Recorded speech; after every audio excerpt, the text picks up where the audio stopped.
সকাল থেকে একটা বিষয় নিয়ে আমরা প্রচন্ড রকমের আলোচনার সম্মুখীন এবং আপনাদের মনে অনেক দ্বিধা দ্বন্দ্ব ছিল যে মোবাইল ফোনের ব্যবহারের বিষয়ে একটা নির্দেশনা দেওয়া হয়েছিল। এখানে বলা হয়েছিল যে 400 গজের ভিতরে এটার সীমিত রাখতে হবে বা এর বাইরে রাখতে হবে। এটা আমরা সংশোধন করছি। মোবাইল ফোন নিয়ে ভোটাররা ভিতরে যাবেন এবং প্রার্থীরা যাবেন, তাদের এজেন্টরা যাবেন এবং আপনার তারা ছবি তুলবেন, কিন্তু গোপন কক্ষ যেখানে স্টাম্পিং হয় সেখানে করবেন না।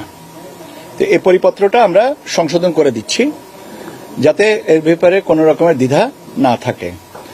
এখন বাট কিছু রেস্ট্রিকশন থাকবে, যেমন আপনার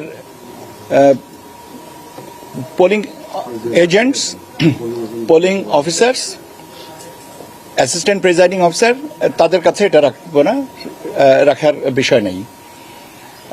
তারপরে আপনার যেমন আইন শৃঙ্খলা বাহিনীর একাধিক সদস্য থাকেন, সবার কাছে কি থাকবে না। তো কাজে ওই জায়গাটাকে একটু ফিল্টার করে আপনাদের দিচ্ছি। তবে আপনাদের যে স্বাভাবিকভাবে যে প্রশ্নটা ছিল, কৌতূহল ছিল যে ভোটাররা এবং সংবাদকর্মীরা বা অবজারভার্সরা এটা নিয়ে ভিতরে যেতে পারবেন কিনা, সে বিষয়টা আমি নিশ্চিত করছি যে আপনারা নিয়ে যেতে পারবেন।